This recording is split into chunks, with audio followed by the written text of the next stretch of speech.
uma pequena cidade esquecida pelo tempo, havia uma lenda que poucos ousavam mencionar. Diziam que, em noites sem lua, uma figura sinistra aparecia nos cantos mais sombrios da cidade, trazendo com ela um rastro de caos e medo. Não era um homem, mas também não parecia um monstro comum. Sua aparência grotesca, com um rosto maquiado como um palhaço macabro, olhos vazios e um sorriso congelado, carregava uma mensagem clara. O medo era sua arma, e o terror, sua diversão. Ele não tinha nome, mas aqueles que sobreviviam às suas noites o chamavam de Terrifier. As origens dessa figura eram envoltas em mistério. Os mais velhos diziam que ele era o espírito de um homem que, em vida, havia sido humilhado e rejeitado. Ele teria se refugiado em um circo itinerante, mas sua mente já estava distorcida. Era conhecido por pregar peças cruéis nos colegas e no público. Certo dia, uma de suas brincadeiras saiu de controle, resultando em uma tragédia que deixou várias pessoas mortas. Banido e perseguido, ele desapareceu sem deixar rastros, mas jurou vingança contra todos que riram dele.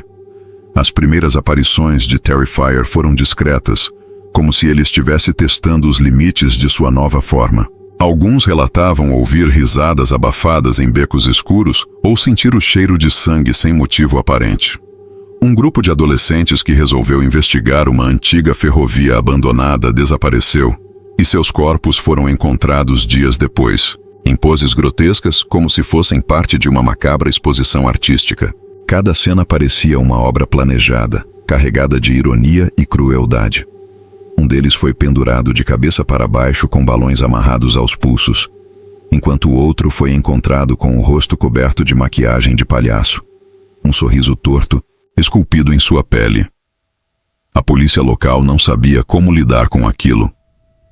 Investigadores experientes recusavam-se a acreditar que algo sobrenatural estivesse por trás das mortes, mas as evidências não faziam sentido. Não havia sinais de luta, impressões digitais ou rastros que pudessem levar a um culpado humano.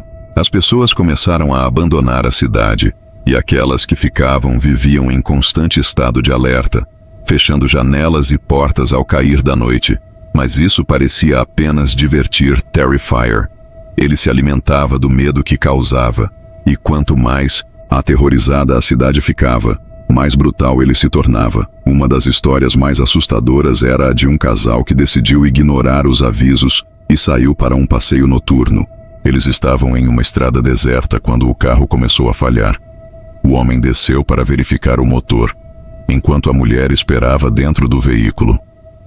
Foi então que ela o viu, parado a poucos metros de distância, iluminado apenas pelos faróis do carro.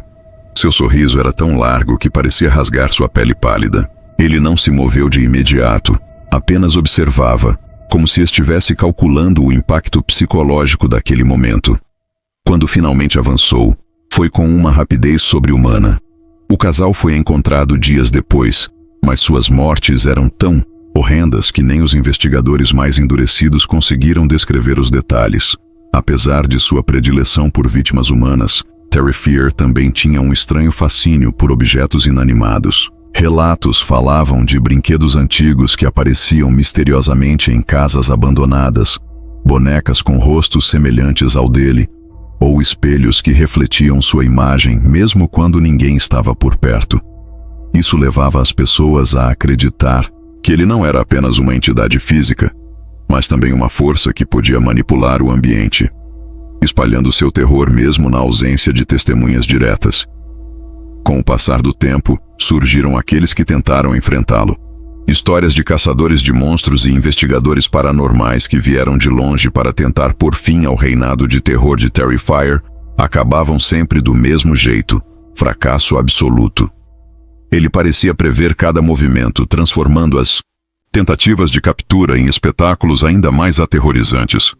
Um dos mais conhecidos foi o caso de um grupo que armou uma armadilha elaborada em um armazém abandonado. Câmeras foram instaladas, armadilhas montadas, mas quando chegaram ao local na manhã seguinte, o grupo inteiro estava morto, e as câmeras mostravam apenas estática, exceto por um breve momento em que o rosto de Terrifier apareceu, olhando diretamente para a lente. Muitos começaram a acreditar que ele não poderia ser derrotado, que era uma manifestação do mal puro, algo que não podia ser compreendido pelas mentes humanas. Alguns religiosos o viam como um demônio enviado para punir os pecadores, enquanto outros acreditavam que ele era uma criação da própria humanidade, um reflexo das partes mais sombrias da alma coletiva. No entanto, ninguém conseguia explicar como ou por que ele escolhia suas vítimas. Ele parecia atacar aleatoriamente, tornando impossível prever ou evitar seus ataques. Apesar de tudo, havia sempre um fio de esperança. Sussurros falavam de um diário pertencente ao homem que Terrifier havia sido em vida. Supostamente, ele continha detalhes sobre o que o transformou na criatura que é agora, e talvez a chave para destruí-lo. No entanto, encontrar esse diário significava enfrentar Terrifier em seu próprio terreno, algo que ninguém até agora teve coragem de tentar. Algumas histórias sobre o diário vieram de pessoas que juravam tê-lo visto, mas essas alegações sempre terminavam de forma suspeita. Uma delas era sobre um homem chamado Edgar, um colecionador de relíquias bizarras que havia ouvido rumores do diário estar escondido no porão de um antigo circo desativado, a cerca de 40 quilômetros da cidade. Edgar reuniu equipamentos, lanternas e até contratou 2 assistentes para ajudá-lo na busca. Ele acreditava que se conseguisse encontrar o diário, poderia vendê-lo por uma fortuna, além de ser lembrado como o homem que desvendou o mistério de Terrifier. Eles chegaram ao circo em uma noite fria e silenciosa. O lugar parecia congelado no tempo, com tendas rasgadas balançando ao vento e carcaças enferrujadas de carros de espetáculo espalhadas pelo terreno. Edgar, ansioso, liderou o grupo até a entrada do que parecia ser o depósito principal. Assim que abriram a pesada porta de metal, um cheiro rançoso invadiu o ambiente, como algo apodrecido há anos. No entanto, Edgar ignorou o desconforto e desceu os degraus que levavam ao porão. Lá embaixo, o ar era mais pesado e as paredes estavam cobertas por marcas de tinta vermelha que pareciam formar símbolos incompreensíveis. Em uma mesa velha, no centro do porão, havia um caderno. Edgar imediatamente reconheceu que aquilo poderia ser o diário. Com cuidado, ele o abriu e começou a folhear as páginas, que estavam cobertas de rabiscos insanos, desenhos grotescos e frases desconexas. Mas havia um padrão. Entre as páginas, frases como "o medo é a chave" e "ria enquanto eles choram" se destacavam. Enquanto ele lia, os assistentes começaram a sentir algo estranho. O ambiente parecia mais frio, e as sombras nas paredes pareciam se mover, mesmo sem qualquer luz direta que pudesse causar aquilo. Então, ouviram uma risada abafada, que parecia vir de todos os cantos ao mesmo tempo. Edgar, hipnotizado pelo conteúdo do diário, mal percebeu quando um dos assistentes caiu no chão, gritando enquanto era arrastado por algo invisível para a escuridão. O outro assistente tentou correr, mas a porta que levava para a saída foi brutalmente fechada, como se uma força sobrenatural a tivesse trancado. Edgar, finalmente despertando do transe, olhou ao redor com pavor. Foi então que ele o viu, parado no fundo da sala, imóvel como uma estátua. Terrifier estava lá, observando-os com aquele sorriso congelado e os olhos vazios. Edgar tentou reagir, agarrando o diário e murmurando uma oração qualquer, mas era tarde demais. Terrifier se moveu com uma velocidade e precisão assustadoras. O que aconteceu depois foi descrito por policiais que investigaram o caso como um massacre indescritível. Quando os corpos foram encontrados, eles estavam mutilados e posicionados como se fossem parte de um espetáculo circense macabro. No entanto, o diário estava lá, intocado, no mesmo lugar onde Edgar o havia encontrado. A descoberta só reforçou o mistério em torno da criatura. Por que ele deixou o diário para trás? Estaria ele protegendo algo, ou apenas brincando com aqueles que ousassem chegar tão perto? Ninguém sabia ao certo, mas a lenda do diário ganhou força. Agora, aventureiros de todos os lugares começavam a procurar pistas sobre onde Terrifier poderia estar ou o que realmente continha o diário. No entanto, o destino de todos eles parecia seguir o mesmo padrão sombrio: desaparecimentos inexplicáveis, corpos irreconhecíveis e mais perguntas do que respostas. Com o passar do tempo, novas teorias começaram a surgir. Algumas pessoas acreditavam que o diário era uma armadilha criada pelo próprio Terrifier para atrair curiosos, enquanto outras achavam que ele era uma espécie de vínculo que o mantinha preso ao mundo físico. Havia até quem dissesse que, ao ler o diário, você se tornava parte de seu jogo macabro, condenado a uma existência de pesadelos até que ele decidisse que sua utilidade havia acabado. A cidade continuava a esvaziar, mas Terrifier parecia estar ampliando sua área de atuação. Relatos começaram a surgir de cidades vizinhas.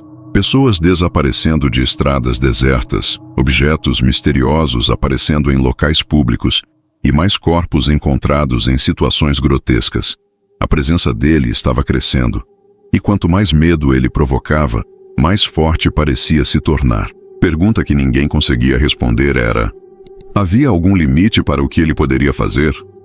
Ou pior, alguém realmente conseguiria detê-lo? Enquanto o rastro de terror se espalhava, a sensação de impotência crescia.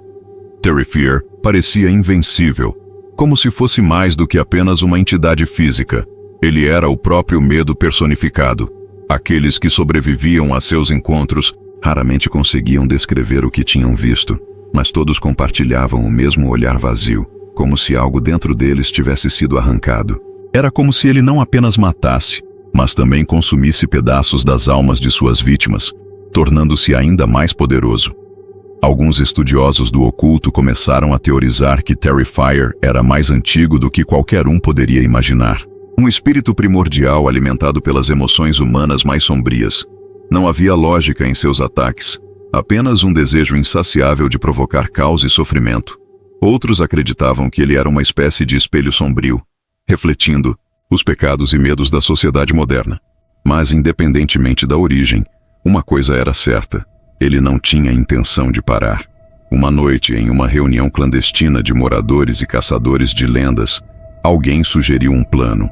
Se o diário realmente era uma chave para sua existência, talvez destruí-lo pudesse enfraquecê-lo ou até bani-lo de vez. Mas isso significava voltar ao circo, enfrentar a presença maligna de Terrifier e possivelmente nunca sair de lá. Alguns dos presentes concordaram, motivados pelo desespero de proteger suas famílias. Outros, mais céticos, recusaram, convencidos de que era um esforço inútil. O grupo que decidiu enfrentar o perigo partiu na noite seguinte, carregando lanternas, amuletos e tudo o que consideravam proteção contra o mal. Quando chegaram ao circo, o lugar estava mais silencioso do que nunca, mas a atmosfera parecia viva, pulsante, como se a própria escuridão os observasse.